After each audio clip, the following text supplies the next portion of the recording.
فتاوی رضویہ شریف میں جو اعلیٰ حضرت رحمۃ اللہ علیہ سے سوال کیا گیا، یہ 27ویں جلد کا صفحہ نمبر 93 ہے۔ جس سمت آ گئے ہو سکے بٹھا دیے ہیں، یعنی بلا وجہ نہیں، یعنی شریعت کے جس پہلو میں بھی تمہیں الجھن محسوس ہوگی تو اعلیٰ حضرت وہاں کی سلجھن کا اہتمام پہلے سے کر چکے ہوں گے۔ زلزلہ آنے کا کیا باعث ہے؟ مختصر جواب میں، یعنی پہلے بالکل مختصر جواب تاکہ خلاصہ تو سمجھ میں آ جائے آسان سا، آگے پھر تفصیل تو بڑے بڑے علماء اور بڑے بڑے فلاسفہ کے لحاظ سے اس کی وضاحتیں ہیں۔ الجواب، اصلی باعث آدمیوں کے گناہ ہیں، اصلی باعث آدمیوں کے گناہ ہیں، یعنی یہ ہے کہ اللہ اس کو جنبش دیتا ہے، اور اللہ کیوں دیتا ہے کہ جب زمین پر گناہ ہوتے ہیں تو اللہ کی طرف سے جس کے ذمے اللہ نے یہ لگایا ہوا ہے اس نے جنبش دینی ہے، جس جگہ رب نے کہنا ہے کہ یہاں تو جنبش دے اس نے وہاں سے اس کو جنبش دینی ہے۔ اصل باعث آدمیوں کے گناہ ہیں، اور زلزلہ پیدا یوں ہوتا ہے کہ ایک پہاڑ تمام زمین کو محیط ہے، یعنی اتنا وہ بڑا پہاڑ، آگے اس کا ذکر آئے گا، اس کا نام کوہ قاف ہے۔ محیط یہ ہے کہ ساری زمین اس کے درمیان ہے، وہ ارد گرد ہے ساری زمین کے، زمین اس کے درمیان، یعنی جس طرح آغوش میں چیز ہوتی ہے وہ اتنا بڑا پہاڑ ہے کہ پوری زمین اس کی آغوش میں ہے، وہ محیط ہے اس زمین کے لیے۔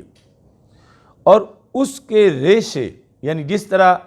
یہ باقاعدہ اب جدید سائنس نے بھی آ کر اس نظریے کو مانا کہ یہ پہاڑ جو ہوتے ہیں یہ زمین پر کیسے لگائے گئے ہیں، تو اعلیٰ حضرت رحمۃ اللہ علیہ نے یہ نظریہ بیان کیا تھا کہ جس طرح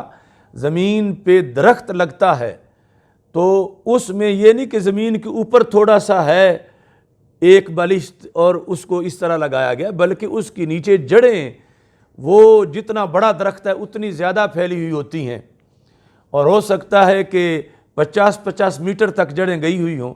وہ اتنا بڑا درخت آندھیوں سے نہیں گرتا کہ نیچے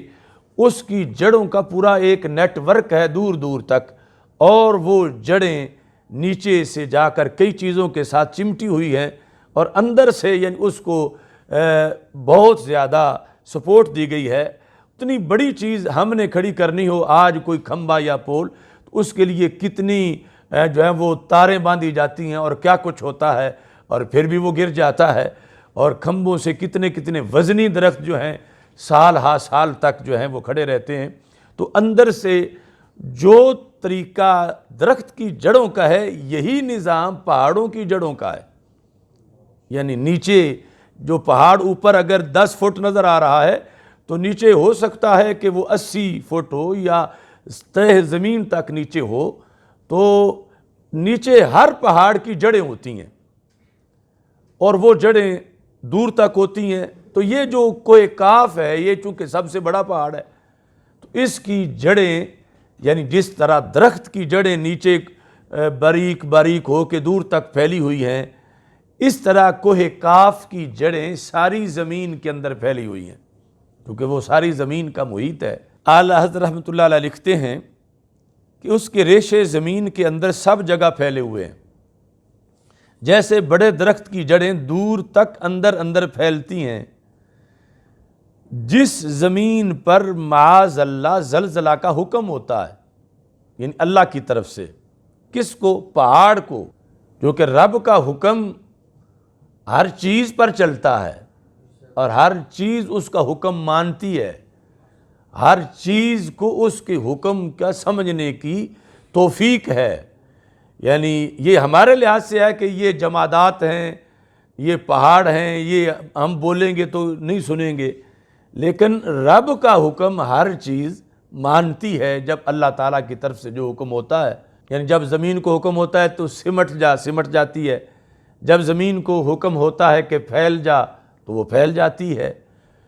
اور جب حکم یہ ہوتا ہے کہ یوں سمٹنا ہے کہ اوپر جو کچھ ہے اس کو گرنے نہیں دینا تو پھر یوں سمٹ جاتی ہے۔ اور جس وقت یہ ہے کہ اوپر کو بھی حرکت دینی ہے تو پھر ایسا ہوتا ہے